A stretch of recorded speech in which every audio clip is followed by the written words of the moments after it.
আসসালামু আলাইকুম বন্ধুরা, কেমন আছেন সবাই? আশা করি ভালো আছেন। তালহা আইটির আরও একটা ভিডিওতে আপনাদের স্বাগতম। আজকের ভিডিওতে আমরা দেখাবো আপনি কিভাবে অনলাইনের মাধ্যমে গুগল ডক ব্যবহার করতে পারবেন। গুগল ডক্সের মাধ্যমে কিভাবে আপনি এটা ওপেন করতে পারবেন, কিভাবে কাজ করতে পারবেন, বিস্তারিত দেখাবো আমরা আজকের ভিডিওতে। চলুন দেখে আসি।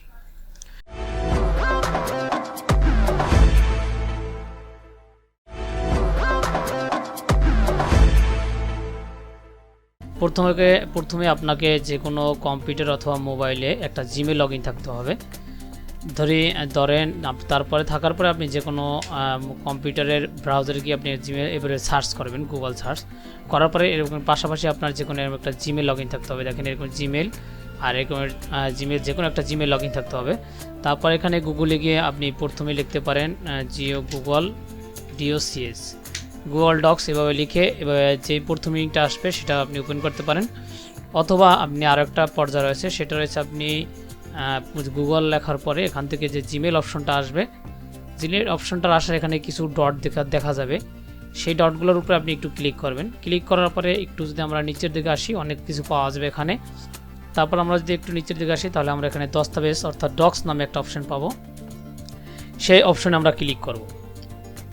সেই অপশনে ক্লিক করার সাথে সাথে আমাদের সামনে এরকম একটা ইন্টারফেস চলে আসবে। একটুখানি অপেক্ষা করে, অবশ্যই আপনার ইন্টারনেট কানেক্টেড থাকতে হবে এক্ষেত্রে। দেখেন তাছাড়াও আমি এভাবে জিমেল ছাড়াও আপনি এখান থেকে এভাবে লগ ইন করে অনলাইনে সার্চ করে গুগল ডক্স আপনি এখানে ওপেন করতে পারবেন। আমি এভাবে ওপেন করার পরে আপনার কাছে এরকম অপশনটা আসতে পারে আপনার কাছে প্রথম দিকে। আর যদি আপনি এভাবে ডিরেক্টলি ওপেন করেন তাহলে আপনার কাছে এভাবে আসতে পারে। এখন আমরা এটার ভিতরে কীভাবে কাজ করব দেখেন। এখানে আসার পরে আমাদের গুগল ডক্সের একটু কর্নারে লেখা থাকবে ব্ল্যাঙ্ক, মানে এখানে ব্ল্যাঙ্ক লেখা যে অপশনটা থাকবে সেখান থেকে আমরা যে প্লাস আইকনটা রয়েছে সেখানে আমরা একটু ক্লিক করব। ক্লিক করার সাথে সাথে আমাদের একটু লোডিং হয়ে আমাদের কাছে এরকম একটা গুগল ডক্সের যে প্রোফাইলটা রয়েছে সেটা আমাদের মানে পেজটা রয়েছে সেটা আমাদের কাছে ওপেন হবে। ওপেন হওয়ার সাথে সাথে আমাদের এখানে যা করতে হবে যে আমাদের এই ফাইলটা আমরা কী নামে সেভ করব সেটা আমরা এখানে একটু ক্লিক করে লিখে দিতে পারি। যেখানে যে আনটাইটেল ডকুমেন্ট রয়েছে সেখানে আমরা রিনেম করে দিতে পারি। দেখেন আমরা যদি একটু লিখি টেস্ট টিউটোরিয়াল, লেখার পরে আমাদের আর কিছু করতে হবে না, এটা অটোমেটিক সেভ হয়ে যাবে। এখান থেকে আপনার যে গুগল ড্রাইভ আছে সেটা অটোমেটিক সেভ হয়ে যাবে। এটার কাজ হলো আপনি যদি ধরেন কাজ করার মুহূর্তেও কোনোভাবেই আপনার কারেন্ট চলে যায়, সে অটোমেটিক এখান থেকে সেভ নিয়ে নেবে আপনার ড্রাইভের মাধ্যমে। ধরেন আপনি এখন যদি এখানে অন্য কিছু লেখার চেষ্টা করেন আপনি এখানে লিখতে পারবেন। ঠিক আপনি গুগলের যে ডক্সের মতো আছে আমাদের যে মাইক্রোসফট অফিস আছে, ঠিক প্রায় মাইক্রোসফট অফিসের মতো আপনি এটাকে ব্যবহার করতে পারবেন। এটাকে ব্যবহার করার জন্য আমরা যদি প্রথম দিকেই চাই যে আমাদের ফাইল মেনুতে কী কী আছে সেটা আমরা দেখে নিতে, এখানে আমরা ফাইল মেনু থেকে পাবো আমরা সেভ, ওপেন, মানে একদম ওইভাবেই পাবো। এখান থেকে শেয়ার, অনেক কিছু পাওয়া যাবে। এখান থেকে প্রিন্ট চাইলে প্রিন্ট করতে পারবেন। তারপরে পাবেন আপনি এখানে এডিট মেনুতে আপনি কপি পেস্ট এগুলো আপনি ব্যবহার করতে পারবেন। তারপর ভি মেনুতে আপনি বিভিন্ন মুড নিয়ে কাজ করতে পারবেন। আমরা যদি একটু দেখাই, ধরেন আমরা যদি দেখাই একটু কিছু লিখে ওয়েলকাম টু মাই,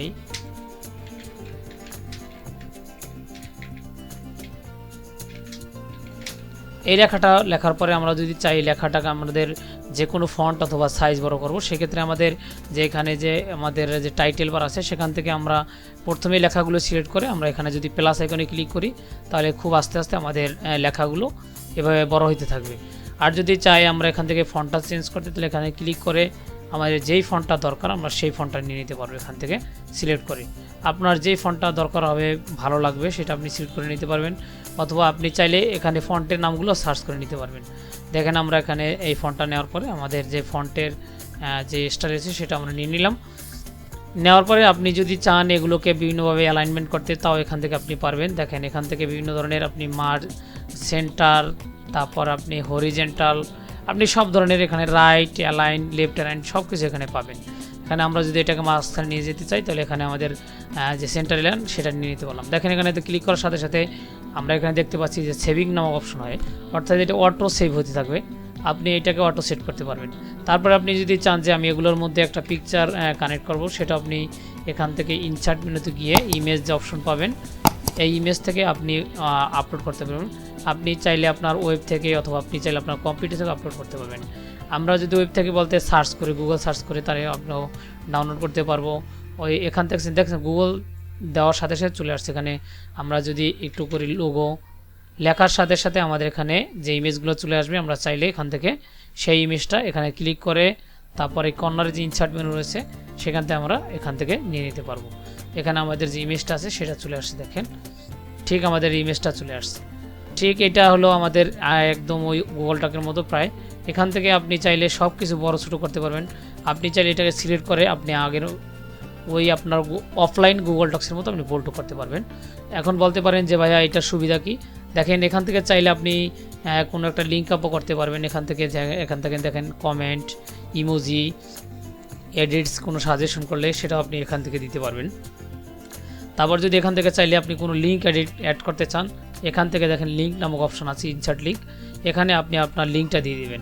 ধরেন আপনি যদি চান যে আমার যে ইউটিউব চ্যানেল রয়েছে সেটার যদি আপনি ধরেন আমার ইউটিউব চ্যানেলের যে লিঙ্কটা রয়েছে সেটা যদি আমরা দিয়ে দিতে চাই, সেক্ষেত্রে আমাদের কি করতে হবে, প্রথমে আমাদের বা ধরেন আমি এখানে ইউটিউবের ইউআরএলটা যদি দিয়ে দিতে চাই, এখান থেকে কপি করে নিয়ে কন্ট্রোল ভি পেস্ট করলাম, অ্যাপ্লাই বাটনে প্রেস করার সাথে সাথে আমার এটার সাথে একটা লিঙ্ক হয়ে গেল। এখন যদি আমি এখানে ক্লিক করি তাহলে আমাকে ইউটিউবের যে লিঙ্কটা দিয়েছিলাম সেখানে আমাদের চলে যাবে এইটার মাধ্যমে, লিঙ্কের মাধ্যমে। আপনি এইটাকে খুব ভালো ব্যবহার করতে পারবেন।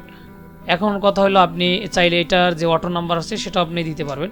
আমরা যে একটু বেশি বেশি নিয়ে নেই কপি পেস্ট করে, আমরা এই তিনটা নিয়ে চাইলে আমরা এখানে সিলেক্ট করলাম। সিলেক্ট করার পরে আমরা এখান থেকে যে অ্যালাইনমেন্ট দেখলাম, তারপর আমরা এখান থেকে আমাদের লাইন স্পেসিং পাবো, তারপর এখান থেকে আমাদের যে এগুলো রয়েছে পয়েন্টগুলো সেগুলো আমরা দিতে পারবো। তারপরে আপনি চাইলে এখান থেকে নাম্বারিংও করতে পারবেন, আপনি কোন নাম্বার দিবেন সেটা এখান থেকে দিতে পারবেন। তারপর আপনি চাইলে এখান থেকে কোন ধরনের সিরিয়াল নাম্বার চান সেটা আপনি এখান থেকে দিতে পারবেন। আপনি চাইলে এখান থেকে সিলেক্ট করে আন্ডারলাইন, আপনি চাইলে এখান থেকে সিলেক্ট করে ইটালিক, এগুলো সব কিছু আপনি ইউজ করতে পারবেন। এখন কথা হলো যে এটার সুবিধা কি, দেখেন এটার সুবিধা হলো আপনি যদি এই গুগল ডক্সটা অন্য কারো কাছে এডিট করতে দিতে চান সেটা আপনি দিতে পারবেন। সেও অনলাইনের মাধ্যমে কম্পিউটারে যদি এমএস ওয়ার্ড নাও থাকে সে ওখানে বসে এডিট করতে পারবে। সেটা কীভাবে করবেন সেটাও আমি দেখে দিচ্ছি। দেখেন এখানে রয়েছে আমাদের শেয়ার নামক অপশন। এই শেয়ার নামক অপশনে যদি আমরা একটু ক্লিক করি, ক্লিক করার সাথে সাথে আমাদের কাছে আরেকটা মেসেজ চলে আসবে। সেখানে দেখা যাবে যে আমরা কি করব ওই লিঙ্কটাকে।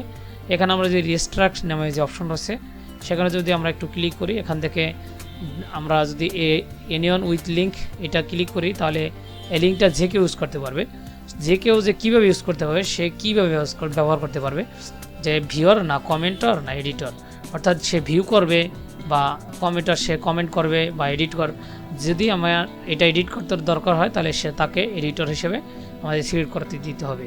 আর যদি সে দেখতে চায় অথবা প্রিন্ট করতে চায় সেক্ষেত্রে আমাদের ভিউয়ার দিতে হবে। দেওয়ার পরে আমাদের যদি ভিউয়ার দিয়ে দেওয়ার পরে এখানে একটা কপি নামক লিঙ্ক রয়েছে সেটাকে আমরা কপি করব। কপি করার সাথে সাথে আমাদের লিঙ্কটা কপি হয়ে যাবে। তারপর আপনি যে কোনো ব্রাউজারে, ধরেন আমি এই ব্রাউজারে গিয়ে যদি একটু পেস্ট করি ভি প্রেস করে, তাহলে সাথে সাথে আমার যেই লিঙ্কটা রয়েছে সেটা ওপেন হয়ে যাবে, একদম সেম আকারে এটা ওপেন হয়ে যাবে। যদি এখন আমি এর মধ্যে চাই এডিট করতে পারবো, যদি এডিটর হিসেবে আমি দেওয়া হয় তাহলে আমরা এডিটর হিসেবে দিতে পারবো। এখন কথা হলো শেষের কথা হলো আপনি যদি এটাকে প্রিন্ট করতে চান এখানে প্রিন্ট যে অপশন আছে সেখান থেকে প্রিন্ট করতে পারবেন, অথবা যদি ফাইল সেভ করতে চান অফলাইনে সেজন্য আপনি ফাইলে সেভ করতে পারবেন। এখানে ফাইল নামক অপশন থেকে আপনি এখানে ডাউনলোড অপশন পাবেন, সেখান থেকে আপনি বিভিন্ন ধরনের এক্সটেনশন পাবেন, অর্থাৎ কী আকারে আপনি সেভ করতে চান, এমএস ওয়ার্ড আকারে না ওপেন ডকুমেন্ট আকারে না আপনি টেক্সট ফরম্যাটে না পিডিএফ ডকুমেন্টে, সব কিছু এখানে সেভ করতে পারবেন।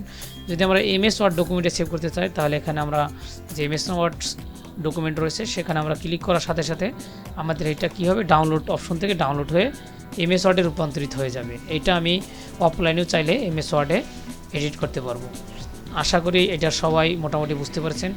এরকমের যদি আরও ভিডিও পেতে চান অবশ্যই লাইক কমেন্ট আর কমেন্টের মাধ্যমে জানাবেন যে এর আরও কী ভালো ভিডিও চান, এর পরবর্তীতে কী ভিডিও চান আপনারা সেটা আপনি কমেন্টে জানাতে পারেন। ধন্যবাদ সবাইকে ভিডিওটা ধৈর্য ধরে দেখার জন্য।